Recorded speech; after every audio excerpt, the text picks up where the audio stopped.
السلام عليكم ورحمة الله وبركاته. أهلا بكم في مطبخ نشوى الخطيب. اللهم صل وسلم وبارك على سيدنا محمد وعلى آله وأصحابه أجمعين. ما تنسوش الدعوة منكم لو بيوم بالرحمة، ربنا يرحمهم ويغفر لهم ويسامحهم هما أمواتنا جميعا يا رب العالمين. قلنا نغير بقى ونطلع من مود بقى الأكل بقى الطبيخ والصواني والسمك وكده. قلنا نعمل بقى عيش بلحمة، حواوشي اسكندراني. أنا عن نفسي بقول عليه عيش بلحمة، بيعمله من الألف للياء، يعني كله في بيتي في بيتي. بصوا الجمال بقى، ادم لازم يقيم ويدوق. طري وجميل وبسم الله ما شاء الله. بصوا المنظر طري جميل ازاي، وحاطه اللحمه فيه حلوه قوي، ما بحبش لا كتر ولا اقلل، معتدل.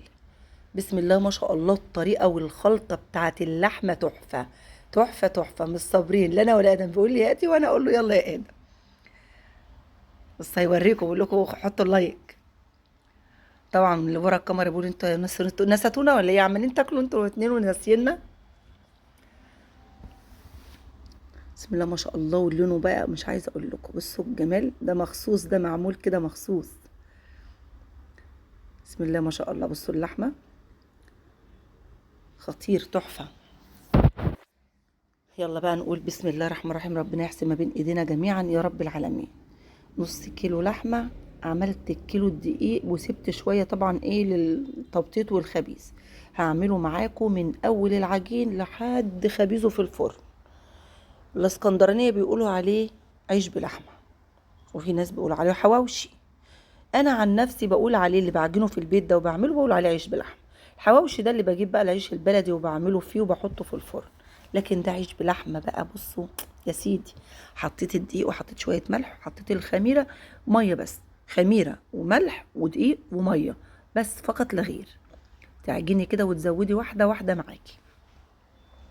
احنا كده هنعمل ايه؟ هنعمل عيش بلحمه اسكندراني من اول الالف لحد الياء، من اول عجينه لحد خبيزه لحد تبطيطه لحد لحمته، من كله. تعجني كده وتظبطي عجينتك لحد ما تلف معاكي وتلاقيها حلوه، لا طريه ولا لابسه، حلوه. نيجي هنا في الكبه نحط بصلتين 3 حلوين ونضربهم كده ايه، ضربه حلوه. طبعا انا كنت المفروض احط معاهم قرنين الشطه الحمر اللي هناك دولت على الرخامه، فنسيت.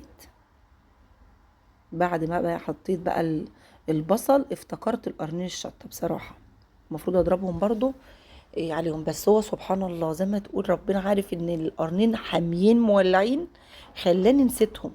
يعني خلاني نسيتهم ان انا ما افرمهمش معاهم لانهم كانوا حاميين قوي. يعني انا دلوقتي حتى لو تلاحظوا جيت احطهم كلهم لقيت نفسي مش قادرة، فصلت الكاميرا، مش قادرة من كتر الريحة طالعة فظيعة.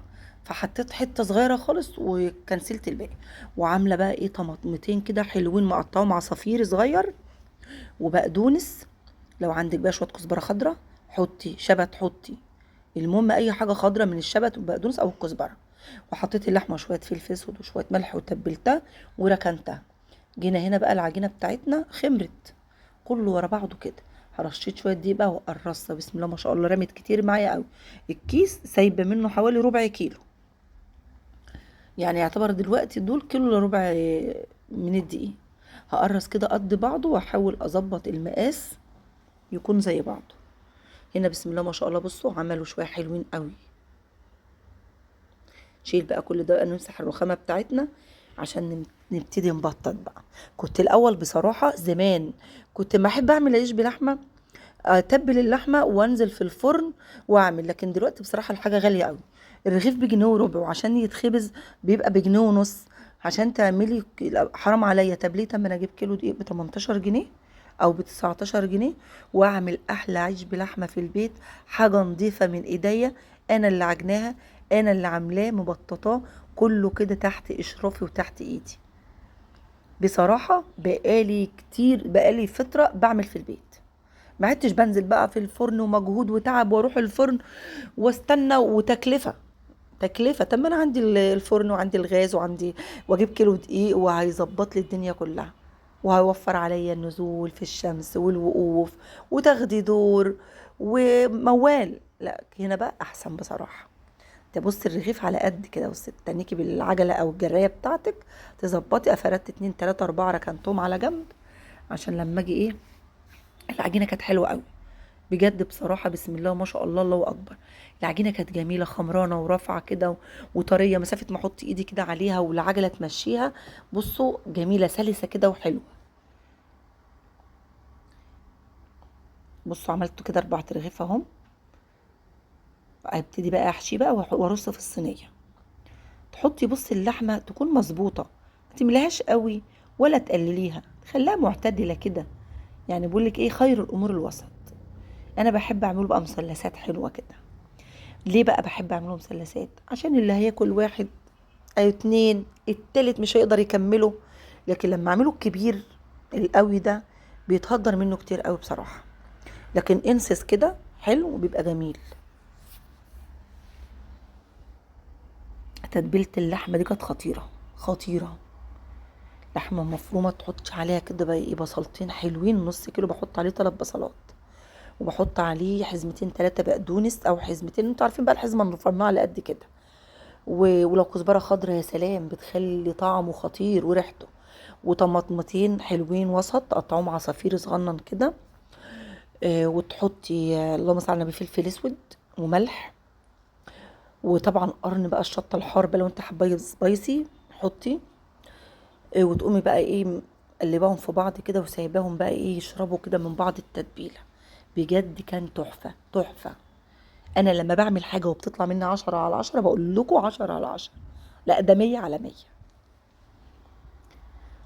بتزنق بلاقي نفسي مش عارفه اعمل ايه، محتاره اطبخ ايه. اقوم قايله طب والله، طب ما انا عندي دي، طب ما اقوم اعمل عيش بلحمه حلو، يتغدوا منه يتعشوا منه، ولو بقى كمان بحطه في الفريزر لتاني يوم تسخنيه في الميكرويف اكنك لسه عاملاه. وما بياخدش حاجه، ولا هتبهدلي حواليكي ولا عليا حته الرخامه ديت واتمسحت، والحمد لله. متنسوش تعملوا لايك. الناس بتكتب لي كومنتات جميله بتفرحني قوي قوي، بس بلاقي اللايكات قليله، يعني الكومنتات بتبقى عاليه واللايكات نازله. فاتمنى انه تدعموني باللايك عشان الفيديو يرتفع ويتشاف.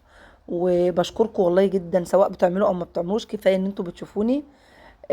وما نحرمش منكم ابدا. وبشكر كل حبايبي وكل متابعيني من داخل مصر وخارج مصر. كلكم بتكتبوا لي كومنتات حلوه قوي، وبشوف الرسائل بتاعتكم جميله وبرد عليها. ربنا يكرمكم واشوفكم دايما كده. بصوا معايا على طول بقى. بصوا عجينه جميله، مش عايزه اقول لكم تحفه.